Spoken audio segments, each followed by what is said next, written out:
Imagine it's a Saturday night, it's right after Shabbat, and you start texting your friend you want to hang out. So you write to your friend, hey bud, you want to go to PT? PT stands for Pizza Time, for those that don't know. The FUJ Landscape, #1 pizza store in the land. It's a fact.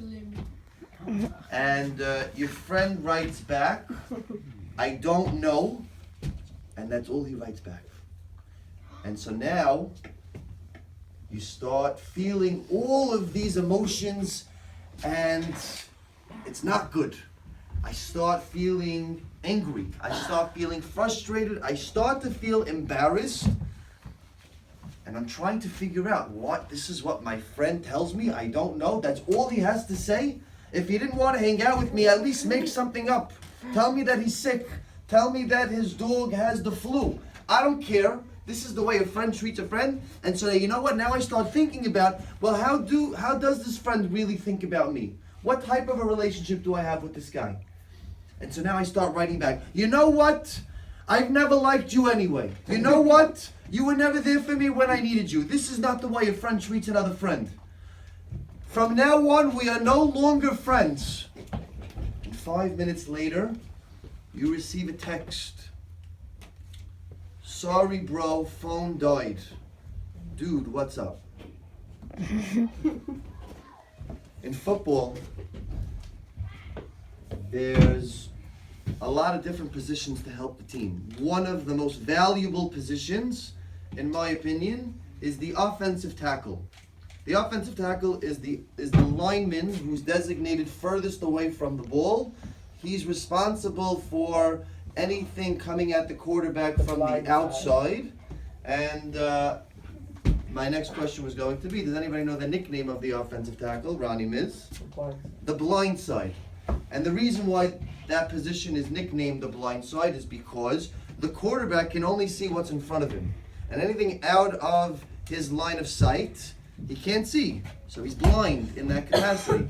And so what the offensive tackle is responsible to do is to help the quarterback when he is in need, when he can't see what's coming at him.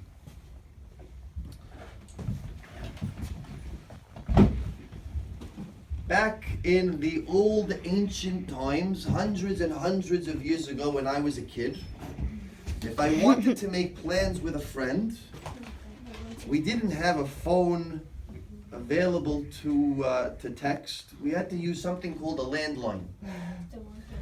And we had to encounter probably the most awkward 7 seconds of our lives. We had to pick up the phone, dial the house number of my friend, and of course 10 out of 10 times the mom picks up.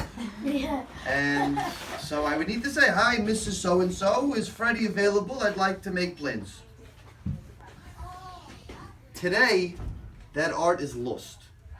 The preferred and only method of communication is via text message.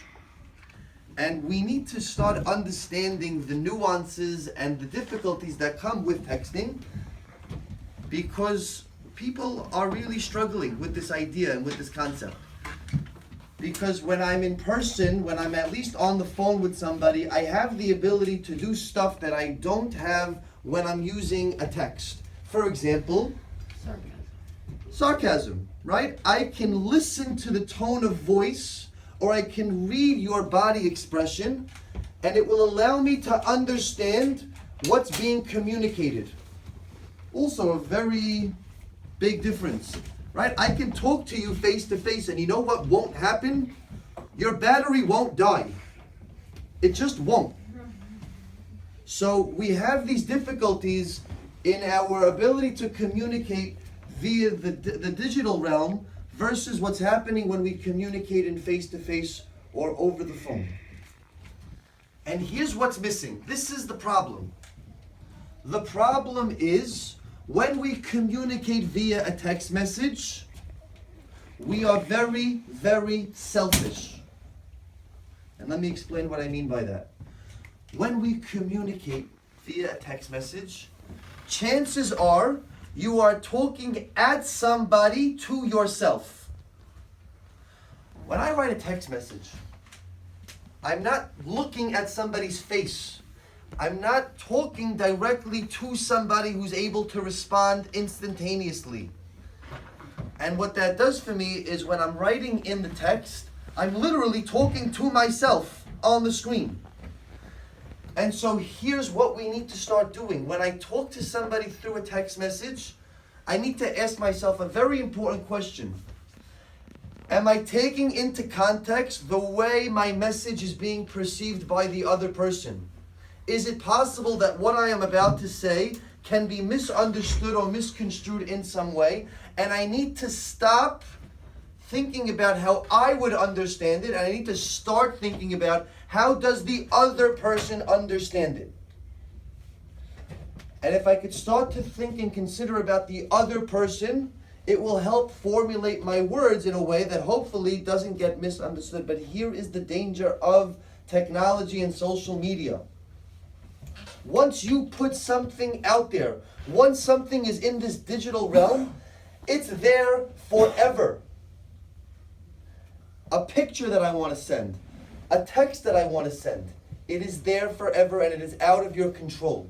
If I'm in person, if I'm in face-to-face with somebody, or at least if I'm on the phone with somebody talking to them, what I'm saying is mine and it'll stay in that moment and it will never leave. But once we use the digital realm, you have no control over your language, you have no control over the content that you send. So before you send it, you need to be sure of one thing and one thing only. How would somebody else understand or perceive the message that I am sending? Because if I don't take that into account, I'm leaving myself vulnerable for people to think badly of me.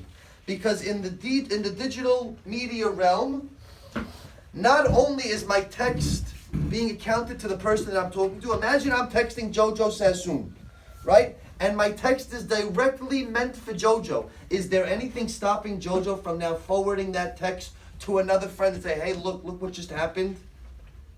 Is it the right thing to do? No. But can it happen? Yes. Does it happen? All the time. And so what I need to understand is very likely when I send a text message, not only is the person I'm sending it to going to be receiving it, there's a good chance that other people that I didn't intend for the message to be sent are also going to read it. So we need to be very careful when we engage in communications via the digital realm. Understand who is my audience, who am I talking to, and I need to be super careful that no matter what I say, it doesn't matter who's watching, who's reading. If somebody can read something and they can be offended by it, chances are that's not a good text message. And we need to rethink how we speak and when we speak. And I know it's tough, but sometimes those 7-second awkward encounters with another friend's mom just to say, hey, bud, can I talk to a friend, right? That could maybe be the difference between going to pizza time on a Saturday night or not. Thank you.